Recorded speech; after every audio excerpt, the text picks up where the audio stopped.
Wait, we're not ready for that yet.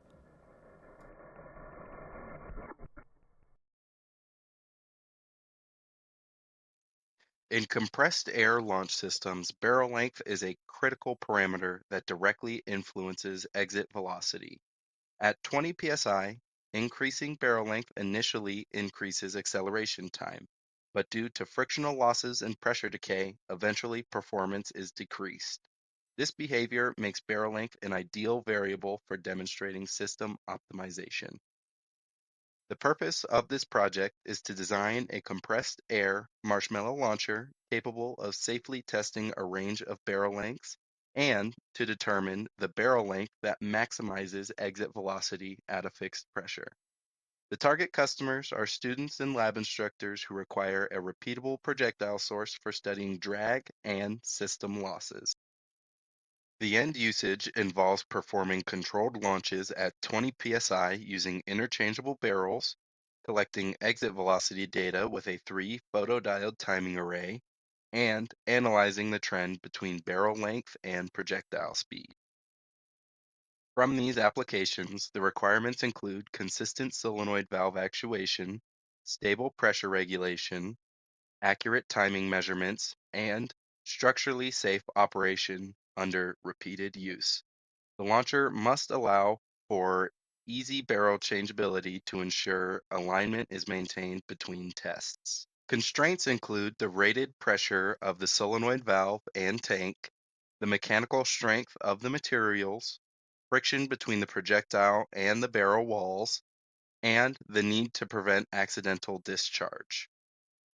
These requirements and constraints ensure that the design provides predictable, safe, and reliable performance when evaluating barrel length effects. The experimental analysis ultimately identifies the barrel length that maximizes the exit velocity at 20 psi, supporting the optimization objective for this project. To measure the muzzle velocity of the launcher, an optical multi-gate detector system was employed. To meet the accuracy requirement, the system needed to resolve sub-millisecond timing differences, maintain fixed detector spacing, and sample fast enough to capture extremely sharp transient signals. Multiple design alternatives were evaluated for detectors, geometry, and circuitry, and the final configuration was selected to minimize uncertainty and risk while remaining compatible with the constraints of a PVC-based air cannon. Several detector technologies were evaluated. Inductive sensors were eliminated immediately because the projectile is nonmetallic. Phototransistors were also examined, but their microsecond scale response time, limited primarily by junction capacitance, was insufficient for the required timing resolution. A laser curtain configuration was considered as well. However, its millisecond scale response made it unsuitable for high-speed transient detection. Photodiodes, by contrast, offer nanosecond response times, extremely low capacitance, and predictable linear current output.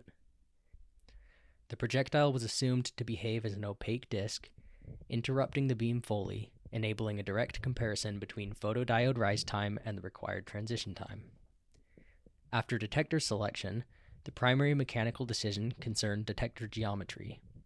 The aperture of the assembly was sized to permit projectile passage, and open channels were included to vent any remaining breach pressure, allowing the analysis to neglect post-barrel acceleration. A 3D printed coaxial clamp was developed to fix all lasers and detectors such that each beam intersected the barrel axis. 3 optical gates were evenly spaced, with the first positioned 1/2 inch from the barrel exit to ensure that its interruption corresponded precisely to the moment the projectile leaves the barrel. Small apertures and foil tape with microperforations were used to block off-axis light while transmitting only a narrow beam. This increased signal-to-noise ratio and limited photodiode current under ambient lighting conditions. The design assumes the ball maintains a consistent silhouette and minimal yaw as it passes through the detector region. The initial circuit architecture pursued 3 fully independent channels, with each photodiode connected to its own transimpedance amplifier and sampled separately. This configuration provided complete isolation between detectors and offered the cleanest representation of each transient event. However, The DAQ provides only 2 analog input channels, making true 3-channel acquisition impossible without external multiplexing hardware. This constraint required a redesign to preserve system performance within the available hardware.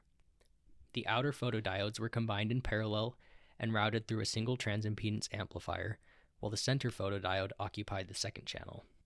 This maintained the ability to detect 3 distinct beam interruptions while satisfying the 2-channel limitation.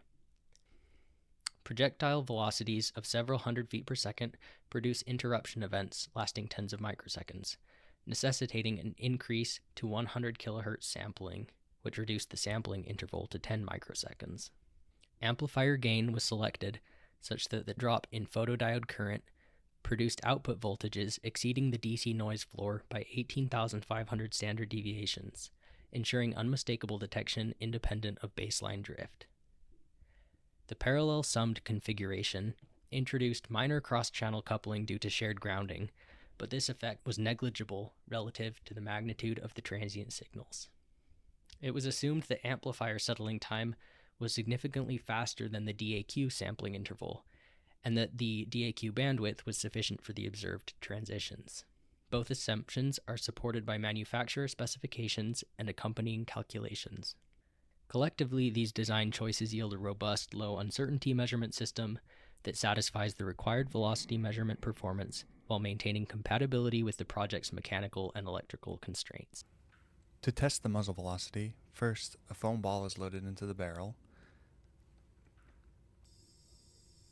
The gun is then pressurized to 20 psi. The gun is then launched while simultaneously recording the data needed. 3, 2, 1. To change the barrel length, the detector assembly is removed. Then, the barrel is cut down to length.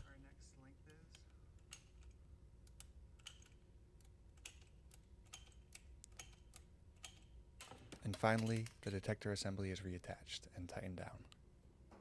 Each length was tested 10 times in 1-foot increments from 10 feet down to 1 foot. Plotting results of muzzle velocity versus barrel length, a 6th-order polynomial can be established to give a best fit. Using the 6th-order polynomial, we can find an optimal barrel length of 6.87 feet, which returns a muzzle velocity of 269.8 feet per second. While an upwards trend can be seen, a 6th-order polynomial may not be the best fit for this data. By separating the data into 2 sections, it can be seen that lengths varying from 6 feet to 10 feet show little correlation between barrel length and muzzle velocity. Variations in friction and other forces that affect the ball may be the cause of excess error in these barrel lengths. Shorter barrel lengths show a stronger correlation, with muzzle velocity rising as the barrel length increases. This correlation can be fit well with 2nd-order polynomials, a logarithmic fit, as well as a linear fit. These results show that a barrel length of 6 feet gives the highest muzzle velocity, with increasing lengths giving diminishing returns. If cost is an important factor in optimization, shorter barrel lengths give sufficient performance while minimizing cost. As the price of 10 feet of 1-inch PVC pipe is around $7, 6 feet gives a sufficient price-to-performance ratio while giving close to the best muzzle velocity. Velocity uncertainty is quantified by propagating all factors that affect the muzzle velocity calculation. Detector spacing and sampled crossing times establish the uncertainty in the gate velocity. The drag correction introduces additional contributions from mass, air density, drag coefficient frontal area, and the distances used in the drag calculations, all of which influence the drag constant and the reconstructed muzzle velocity. Each trial produces 2 drag-corrected muzzle velocity estimates. Their individual uncertainties are propagated and then combined through averaging. For each range of trials, the variation in the measured velocities is evaluated, and the combined standard uncertainty is expanded with the appropriate student's t-factor to produce the reported confidence interval. In conclusion, our velocity plateaued at 6 feet. A length of 6 feet gave us the best balance of cost to performance, 10 feet giving us the highest velocity. Further testing can verify lengths up to 20 feet.